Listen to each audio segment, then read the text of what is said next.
Commander equipped sword? I think Commander equipped sword. There's the Sword of Forge and Frontier trigger. What do we hit? Ooh, a land. Oh, not the Truth and Justice. No. Oh, that's what I was talking about. Today on Commander Replay, we check out Otharri Suns' glory and get a really good look at Sword of Forge and Frontier. Next on Commander Replay. Hey guys, there's two great ways to support the channel. All links are in the description below. Welcome back everyone, playing some Otharri Suns' glory today. Take a look at this opener. 2 lands, Pearl Medallion, Tithe, the new sword, yeah. I think we've got a keeper. Haven't seen a hand this good in a long time. I've had some really awkward hands of late. This hand's actually, very good. It's not Mana Crypt good, but we have ramp. We have ramp and card draw. We have things that find lands. We have a finisher. We have another finisher. That's most of the things. The only thing we don't really have in here is kind of the mid-game stuff. Oh god, that's an insane card too. Opponents might be in for it this game. We'll see how things go. Play the Arid Mace. We're playing first, so we're, you know what that means? I think that means let's just get a Mistveil Plains. That's what that means. I always try to do this a lot, but a lot of times your opener gets a little awkward if you go for Mistveil Plains off that first one, just because you need the colors. But Tithe will get us straightened out, so I feel comfortable doing that. We're going to need a green deck to ramp if we want 2 off the Tithe. Or we'll need to, hold back a land. Yeah, Tithe on the play. Little awkward. Oh, that's an Ancient Tomb. Well, things just got kind of wild. Okay. There's a Myriad Landscape. That could, in theory, get us to the accelerated lands that we need to get 2 off the Tithe. A land off the top does actually help here. Even better that it's an Ancient Tomb. Yeah, just play the Ancient Tomb. Get Pearl Medallion. Opponent would need, a Soul Ring or a Mana Crypt or something to... I guess an Ancient Tomb would do it also. To crack the Myriad Landscape this turn, but... By the way, today's deck came as voted on by Patreon supporters, with the good stuff build of Otharri slightly edging out Phoenix Tribal, even though Phoenix Tribal is probably the thing that I'm most excited for from this set. So that'll definitely be back in the future, but today we're taking a look at the good stuff build. I don't want to say that I'm sad about it, because this is still a really cool commander that does a lot of cool stuff. A lot of people are excited about it, including myself. But I do really want to play Phoenix Tribal. Everyone's still in 2 lands? Nykthos, another land. Another powerful land at that. Play Nykthos. Play the S-word. And sit on Mistveil Plains Tithe. Early thoughts on this sword. So this is the first time I've actually cast it. Haven't seen one in action yet. My early critique is that I don't care for the art. There's a ratio on the sword blade that is not consistent with the other swords. And it kind of bothers me a little bit. The look and feel of it it feels too short. It feels like it should be longer. I'm sure in some period of time there'll probably be a bunch of promo versions with different art that, will better suit my tastes. But anyway, as far as the card mechanically, this is a tough one to evaluate. Some people were initially thinking that it's the 3rd best sword overall. I don't think it's that good most of the time. I think this one is going to be more niche. It's not going to be a feast and... Oh, God. Icarats.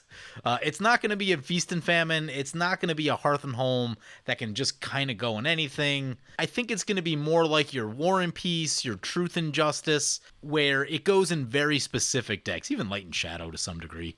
So I think it's going to be more around some of those than it is going to be at the top. But there are still a lot of things that I like about it. I'll get back to those in a second. It comes back to our turn. We draw the Wanderer. Love me some Wanderer. I figured since we have a little bit of Proliferate in the deck, a couple Planeswalkers tastefully sprinkled in might be a good idea. The Wanderer is one that I always say that I should run more, so I put the Wanderer in. Realistically, you could probably put another Planeswalker or 2. Tried to get the new one. Wasn't available on Magic Online, though. At least yet, anyway. The circulation of new cards has been kind of awful. I generally send KO to hunt down all the new cards that I need for, the first couple days of filming, but I don't know. Of late, cards just don't circulate the way they used to. It's kind of annoying. Anyway, let's take our turn. Oh, crap, we forgot to do... Oh, they didn't crack the thing.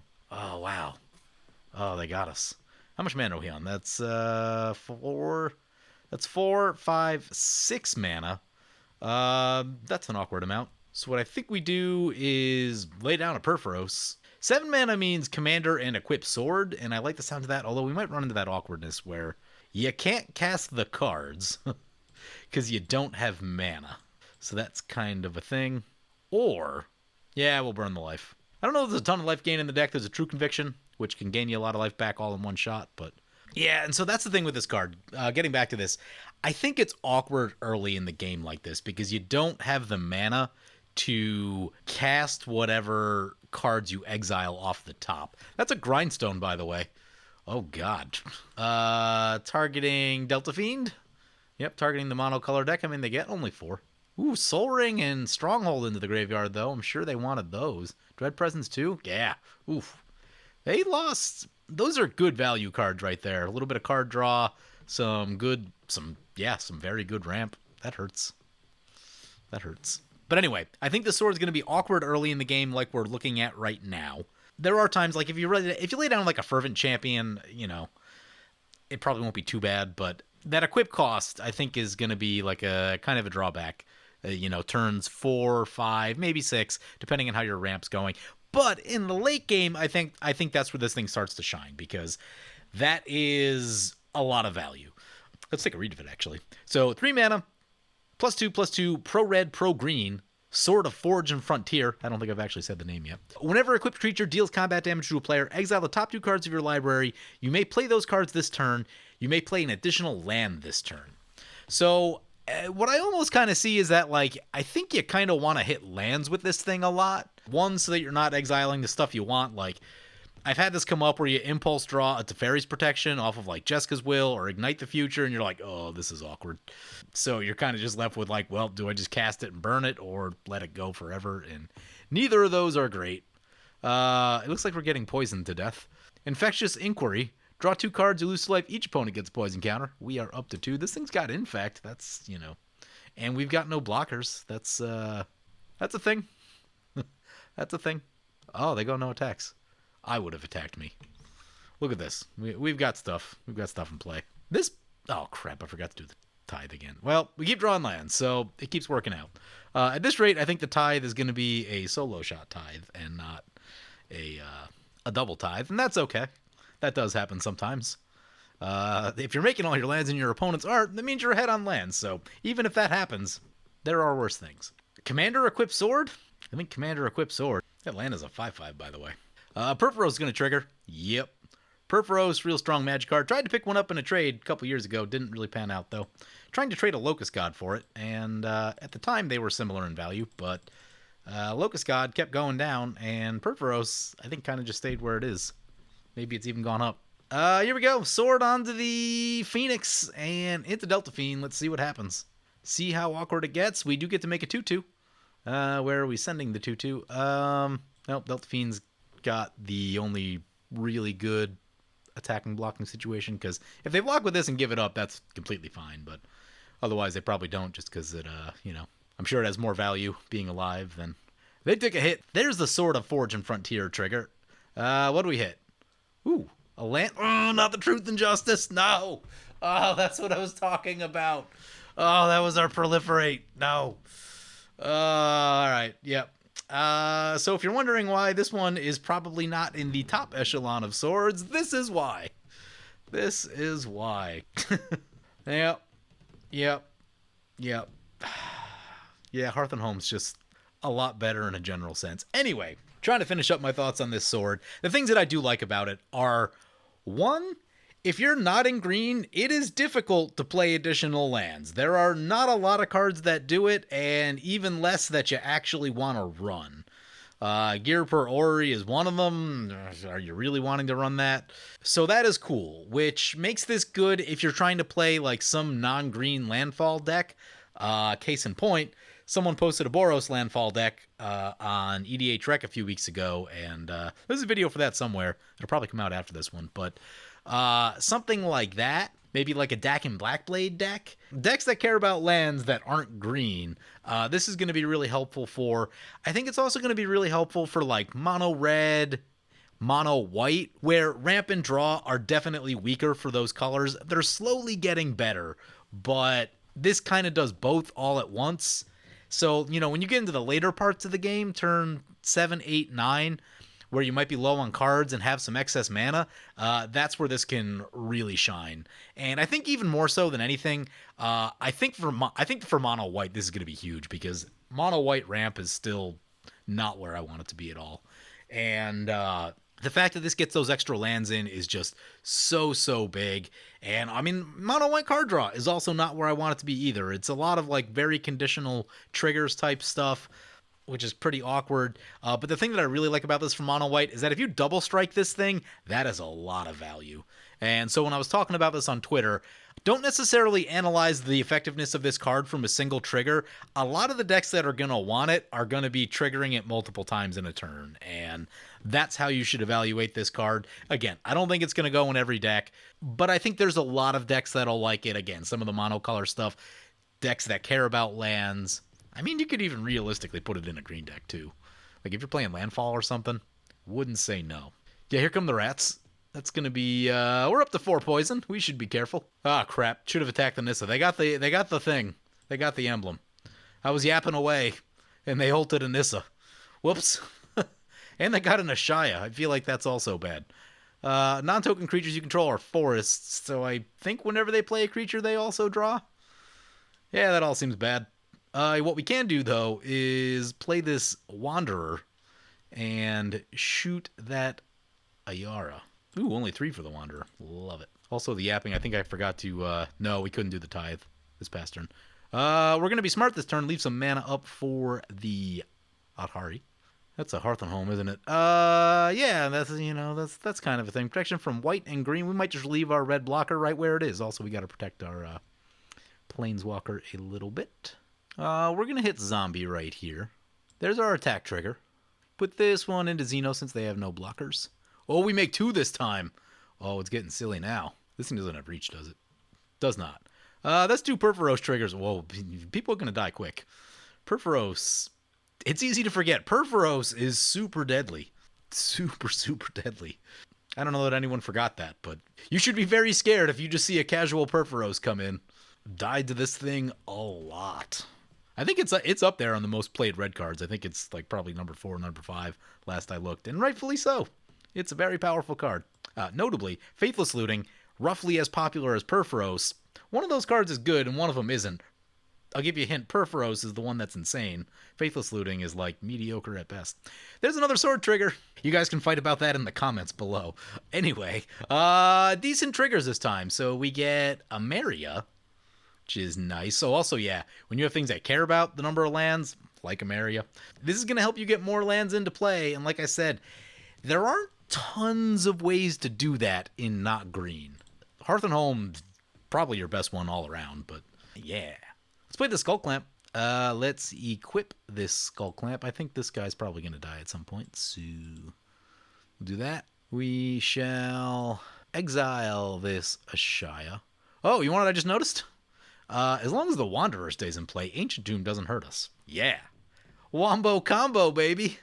What we should do is play this Idol of Oblivion and draw with the Idol of Oblivion. One thing I noticed about building this deck is that the card draw for this deck seems insane. I felt very good about I felt so good about the card draw, I cut Wheel of Fortune and Wheel of Misfortune from this deck. So, Esper Sentinel kind of goes in every deck. You've got Idol of Oblivion, which is great for tokens. You got Skull Clamp, which is insane for tokens. We got this thing, which it's not straight card draw, but it's a lot of value. Cards I cut Mentor of the Meek, and I cut Welcoming Vampire. Cards that you can easily run with this deck, but since I'm running on like no budget here, and I just kind of have like everything, right? Like, not everyone has an extra Perforos laying around, so, you could easily slot one of those into that slot instead. That said, I do like building on like somewhat of a restricted budget, just because you kind of get to run things beside the same, 20 cards that end up in every deck. Here's a look at the list. But yeah, I was feeling really good about the card draw with this deck. So much so that I actually had to cut a couple things. Also put Lauren in here because... So here's the idea. I haven't even talked about our commander yet. I should probably read the commander and do all that. Oh, it's a 3/7. Is it going to the Planeswalker? Or is it just going to our face? It's just going to our face. They can have that because I'm trying to keep the Planeswalker alive. I'll give them that. You can have your sword trigger. How much am I going to regret that? Yeah, they get a trigger. Anyway, so main thoughts on the deck. We should probably like read the commander. I don't usually do it from here, but why not? 5 mana, 3/3, flying lifelink haste. Love the keywords. Whenever it attacks, you get an experience counter. Then create a 2/2 red rebel creature token that's tapped and attacking for each experience counter you have. We finally got the good experience counter Boros commander. Love it. Also, it's a Phoenix. Also love that. Lot to like about this card. And finally, 4 mana, tap an untapped rebel you control, return Otharri from your graveyard to the battlefield. Nice little recursion effect late in the game if you don't feel like paying 10 mana. I guess it'd be 11 for this for your commander. That's a nice thing to have around. Just so many things to like about this commander. So many little different ways to kind of focus it and kind of think about things. But anyway, given that this is an attacking ability, like most Boros commanders that care about attacking, you're going to want a lot of extra combats. I would say at least 3. 4 is good. 5's probably overkill most of the time, but for most decks, 5 is overkill. 3 or 4 is usually about where you want to be. 1 or 2 can be a little bit low for most decks, especially for like a go wide thing like this. Especially you're accumulating value every time you attack, and like late in the game, if you get if you have 5 or 6 experience counters, and I don't know, even just like an intangible virtue late in the game, that's a lot of creatures coming in. It's a lot of power after a board wipe or something like that. So lots of extra combats. We got Aurelia. Really love me some Karlach. Waves of Aggression. Love me some Waves of Aggression. I think I bought another one of these. I have a whole bunch of packs of cards that I ordered that I need to open and sort. Like, it's enough that it's a problem and it's going to take a while. Anyway, I think there's a Waves of Aggression in there. Because we're attacking a lot, Adriana, going to be really good. Also, because I'm planning to attack a lot, Pulse Mage Advocate. You don't necessarily need to run this one, but Storm of Souls and Ascend from Avernus, still not online yet. Kind of frustrating. So this is probably one of our better recursion options in the absence of those two, and the fact that we're going to be attacking and untapping a lot. Got most of the token things you'd expect. Goblin Rabblemaster, Hainware. We got a Cathar's Crusade, because of course.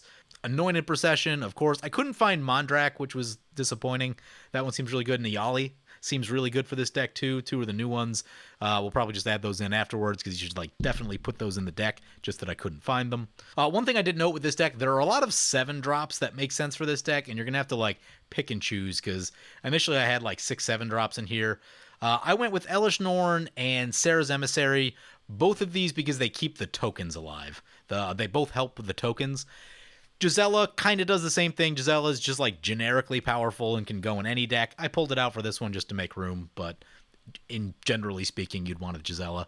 Amaria Shepherd was one that I cut. That's a nice piece of recursion. You kind of have to pick and choose which of those you really want. If you need the recursion, you don't have the Elish Norn. Amaria Shepherd's cheaper than a lot of them, which is cool.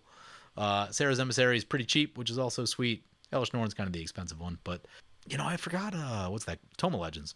No, Toma Legends. Toma Legends probably pretty reasonable for this deck. Like I said, the card draw is pretty good to the point where I cut some. Trying out the Guild Artisan, maybe not. I don't know, might be a little slow. Probably a little bit better for slightly cheaper commanders. Anyway, that's a quick peek at the deck. Mostly Boros tokens, good stuff, and a lot of things that trigger on attack and care about attacking and stuff like that. Teeny bit of Proliferate. Unfortunately, we exiled some of it. That's not the best. And I'll talk about a few more things as we go here. We need to take our turn, though. Play this Flooded Strand. We did survive back to our turn with the Wanderer. That makes me happy. Crack this Flooded Strand. Get a Plateau. We can bring some pain this turn. I mean, we could just play Sarah's Emissary, but we probably should just play Sarah's Emissary. Sarah's Emissary and go for all the damage. I mean, is a board wipe gonna happen? That's the question. Maybe we don't blow everything all at once. Let's go for Blade Historian first. Ooh, that quadruple color mana. That's definitely a thing. Although it's gonna be really good for Nykthos. Well, maybe we can get all of them. We might be able to get all of them because of the Nykthos thing there. So, oop, that makes Perforos a creature also. 1, 2, 6. Oh yeah, we got 6 red. That seems pretty good. Although we kind of need white more than we have 1, 5, 6. We also have 6 white. That's much more helpful. Yeah, I guess we're doing it. We are doing it. Ancient Tomb into this Nykthos. Nykthos, super powerful card. Wish it would get reprinted again. Cast a Sarah's Emissary, and opponent should be very scared now. Choosing a creature, because this makes all of our stuff unblockable, and if opponents are going to try to kill us with poison damage or something like that, Perforos triggers once again. Yeah, this is going to be brutal. Here we go. This is going to be brutal. Who wants to die? Maybe we kill the poison deck. Haven't even gotten around to introducing our opponents. Well, what can you do? Everything in the... That's going to be... How much is that? So it'll be 4 plus 7. That's 14. Plus that is 24. Yeah, we can spread this out a little. There's the Otharri trigger. There's going to be some tokens this time. What does this thing say? I feel like I should read some of these cards.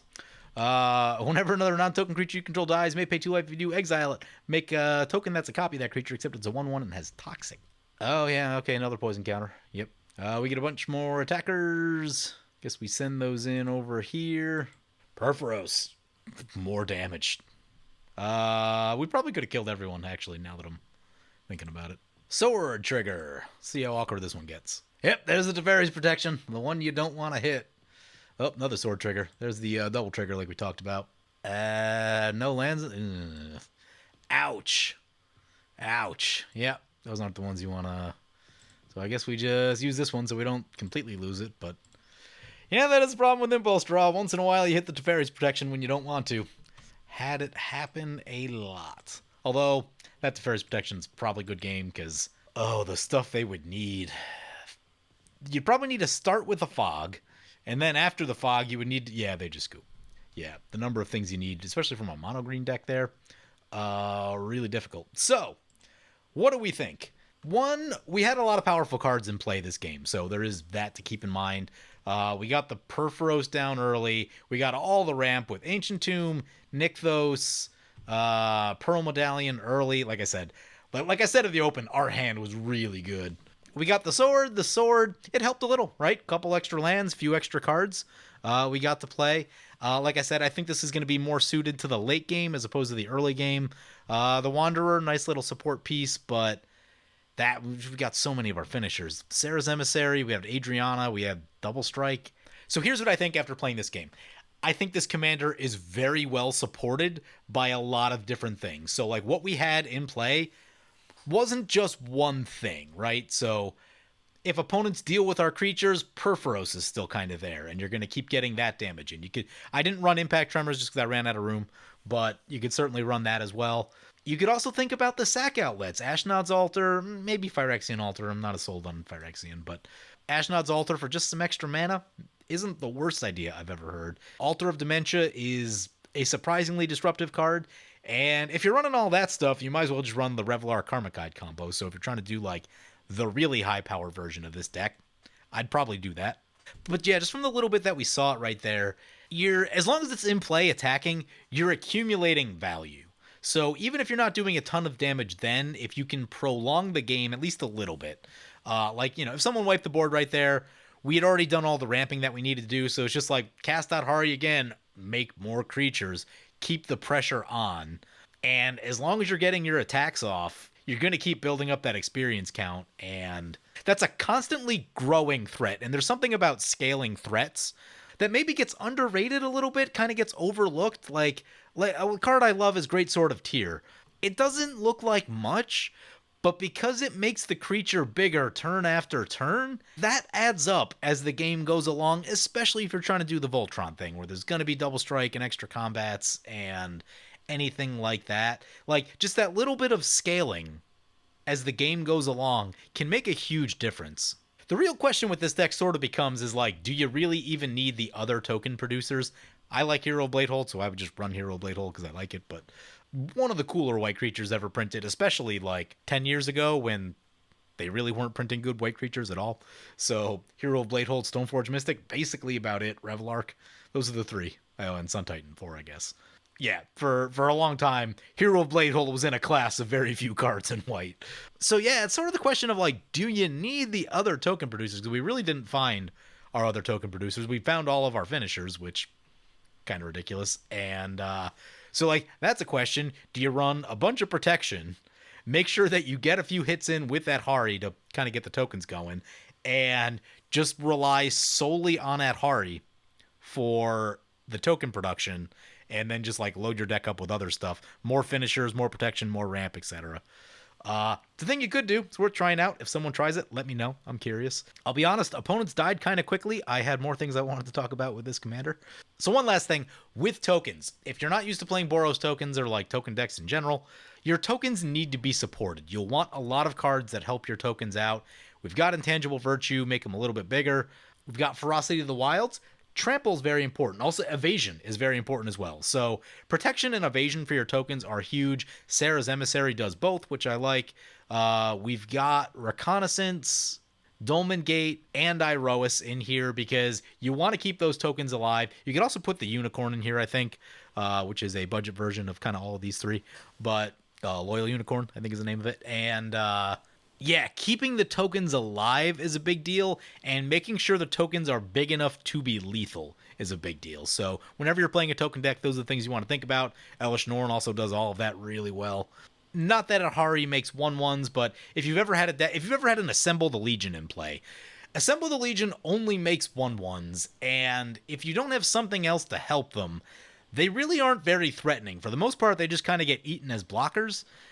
So, you know, it's when you start getting them 2, 3, 4 power on your tokens that's when it starts to matter, especially as you're getting more and more of them. So keep that in mind if you're planning to go the token route with this commander.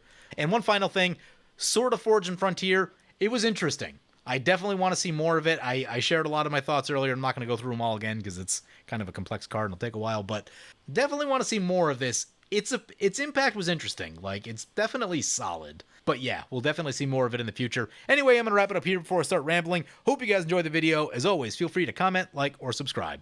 Thank you for watching. I want to thank my awesome Patreon supporters. You guys are awesome. If you want to help support the channel, vote on which decks I play next, or if you want to get some good games of Spell Table, be sure to check out my Patreon at the link below.